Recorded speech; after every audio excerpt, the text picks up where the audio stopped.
I tell patients all the time, I don't care what you grow in your backyard. I don't care what comes from Pfizer. I don't care what comes from Anheuser-Busch. And I don't care what comes from Nature Made. Let's cover up the names. If you don't hear anything else from this video, if you're under the age of 26, be very cautious about marijuana use. Your brain is still developing until you're about 26 years old, roughly. Heavy marijuana use can cause up to a 4-fold increase in psychotic events. So what's that mean? If you got a family history of bipolar disorder, if you have a family history of schizophrenia, and you're using marijuana heavily, so on a daily basis, in large quantities, or even less than that, you're drastically increasing the chances of having a psychotic event, otherwise known as needing to get admitted to a psychiatric hospital for extreme disorientation, visual hallucinations, auditory hallucinations, a quote-unquote psychotic break. This is high risk. I understand that there can be some benefits that people feel in the short term associated with marijuana use, and we'll talk about that. But if you're using heavily under the age of 26, proceed with extreme caution. You should talk to your doctor about this and be monitored very closely, especially if you have a family history of bipolar disorder, schizophrenia, or any mood disorders. So I want to be kind of brief with this discussion about marijuana today. First, I want to just talk overall about the relationship you have with your doctor and try to reduce some of the stigma that comes along with talking about topics like this.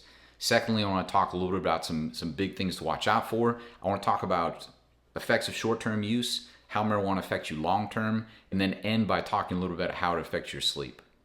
All right, let's start out with who I am. My name is Dr. Bishop. I'm board certified in family practice. I also have additional training from American Academy of Addiction Psychiatry. I spent time working in an addiction clinic primarily for patients coming off heroin, and there was a lot of confounding substance use that happened in that clinic. People who are addicted to opiates, people who are addicted to benzodiazepines, people who are addicted to marijuana, people who are addicted to alcohol. All of these things need to be approached with caution, obviously.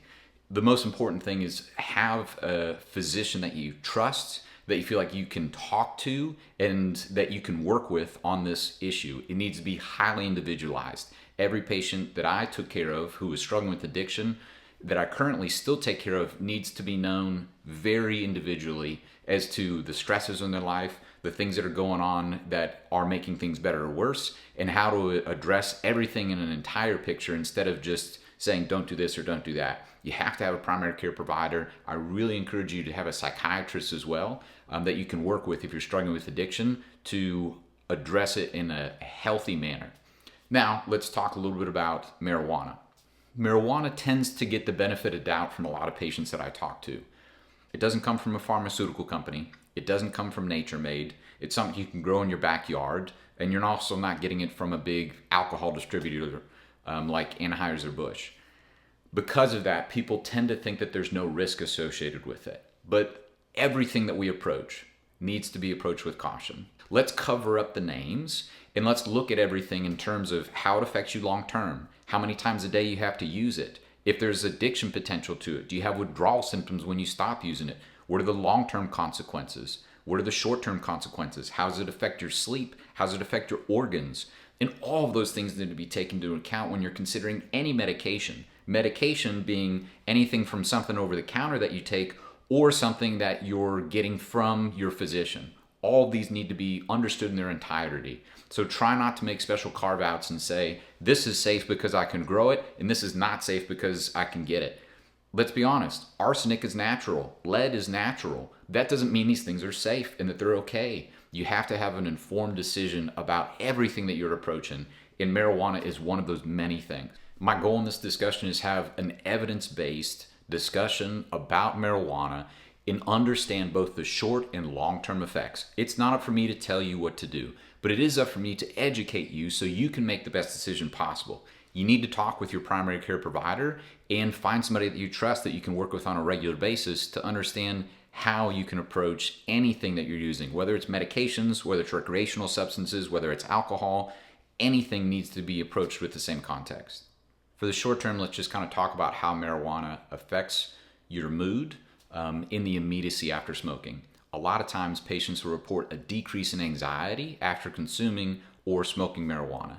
They report a sense of relaxation and a sense of well-being, but this is not for everybody. There are other patients who report the opposite effects. They have worsening anxiety, paranoia, panic attacks, And so that seems to have the opposite effect. Oftentimes this can happen at higher doses when people feel like they've had too much. There's certainly a balance, but there's a lot to be said about differing impacts from differing patients on how marijuana affects your mood in the immediacy after consumption. So let's talk a little bit about the long-term effects of marijuana.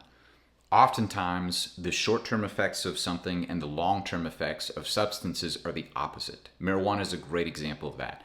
I have a lot of patients who will tell me that they use marijuana frequently to stimulate their appetite. They get the quote-unquote munchies, and so it can be beneficial for them. But long-term, appetite suppression can be a side effect of frequent marijuana use. That's why Snoop Dogg and Willie Nelson are so skinny. So don't get fooled if the short-term benefits of something is the mirror opposite of the long-term effects. And we see this sometimes with extended use of marijuana long-term. One of the things that is important to understand is marijuana affects your brain in a couple different portions, in your frontal cortex and your hippocampus. Your frontal cortex and hippocampus are associated with primarily emotional regulation and memory formation. And so people who are having chronic effects will notice that long-term they tend to have decreased memory. It can have some changes, and overall we have concerns about the neurocognitive decline associated with frequent marijuana use. Chronic use of marijuana has been associated with an increased incidence of mood disorders such as depression and anxiety. It often has been linked to decreased motivation long-term, troubles with memory, as well as troubles with emotional regulation. It affects your hippocampus, which is your memory center in your brain where you need to convert short-term memory to long-term memory. Additionally, it affects your frontal cortex, which is the portion of your brain that's in charge of your higher order processing and your emotional regulation. People who are smoking regularly long-term will also have increased cortisol coming from their adrenal glands, from the ups and downs that come along with something that only lasts a couple hours in your system that needs to be dosed multiple times a day. This response long-term, both in your brain and your adrenal gland, will cause worsening anxiety over time, which is very dangerous. Whether it's alcohol, whether it's benzodiazepines like Xanax, or it's marijuana, something that you're using to decrease anxiety that only works for a couple hours and then is going to cause worsening symptoms long-term is going to cause you to use more and more of the substance. Especially be careful if that substance has a tolerance associated with it, which we know alcohol, marijuana, and benzodiazepines all have. So you tend to use more and more of it and your symptoms get worse over time. This is a big problem with long-term marijuana use. This is typically something we're seeing with more frequent use in someone who's a quote-unquote more of a recreational user, where it's maybe twice a week or less.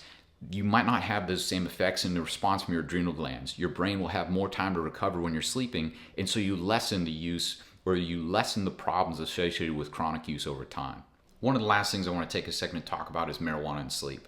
This is extremely important. Your brain needs at least 5 days of sober sleep in order to repair itself. When you're sleeping, your brain is doing a lot of different things. You essentially get into deeper sleep a lot of times at the first parts of the night. You're going to then move through and do more physically restorative processes in your body, releasing growth hormone, repairing muscles, balancing your nervous system. You're going to get into more dreaming. You're converting short-term memory to long-term memory. You're processing emotions through the day in REM sleep. And the problem that we have with marijuana is it disrupts that delicate sleep architecture. So sleep architecture is your brain's ability to get done the list of things that it needs to get done. And when you're having any sort of substance that affects your sleep, whether it's alcohol, whether it's marijuana, whether it's medications that come from a pharmaceutical company, they're going to affect the way your sleep takes place. And it's going to prioritize certain things, like maybe disproportionately give you more deep sleep and make it more difficult for you to get into the emotional processing portions of sleep. Now, I have a lot of patients that will say they're disturbed when they go to sleep. They have trouble shutting their brain off, and they like to smoke because it helps them get better sleep. Well, we need to look at the sleep architecture and how it's affected by marijuana. When you smoke marijuana before you go to sleep, you're having a disproportionate effect on suppressing REM sleep. You're going to fall asleep faster, which leads patients to believe that they're sleeping better, but that's not necessarily the case. You're getting disproportionately more deep sleep than what you planned on. And then you're limiting the amount of restorative REM sleep that you need. This is where your body is getting rest and your brain is fixing itself. Your brain is converting short-term memory to long-term memory. It's processing all the motions that you've come across over the course of the day. It's also helping to repair itself. So regular smoking is going to inhibit your brain's ability to process emotions. And then long term, people who are smoking marijuana for anxiety are going to find that their baseline anxiety is increasing. Now, you need to be very cautious about this because people don't always wake up feeling groggy and feeling hungover in the same way that they might with alcohol. So people can get lulled into a false sense of security in thinking that there was no impact on their sleep because they don't feel bad the next day. That doesn't mean that it is completely scotch-free. Ideally, we want to get sober sleep at least 5 days a week. If you can't do that, that's a good indication you need to talk to your doctor and figure out what's keeping you from being able to sleep. Whether it's anxiety, whether it's physical pain, whether it's emotional distress or worry, those things we need to address to remove the barriers to sleep so you can get sober sleep and then have the ability to process emotions and regulate your body the way it needs to be done every night. I especially want to take time to acknowledge that medical marijuana is extremely beneficial for a lot of patients. There are many physicians who are extremely comfortable with managing marijuana as a medication in many patients. It can be extremely effective for anxiety and for stress and for physical pain for patients who can't use other medications to treat those issues. This can be a fantastic option, but it needs to be monitored very closely, and the same with any medication. I'd be very cautious about using it without talking to your doctor. If it is right for you, then great. Have a doctor that you talk to regularly who's able to monitor therapy over time and learn to navigate the issues that can come along with that should any present themselves. I've had many patients who have gotten tremendous benefits, whether it's from neurocognitive disorders, whether it's from anxiety or physical pain, that marijuana has been very beneficial for. This is not to say that marijuana is all good or all bad. Any medication or anything that we put in our body that's going to have an effect in our system needs to be fully understood as much as possible and monitored closely to make sure it's having the intended effects and minimizing the chances of any negative consequences. It is important to have a doctor that you feel like you can trust that doesn't have a conflict of interest. This goes for a lot of people on YouTube who just so happen to make money off of the thing that they're trying to sell you.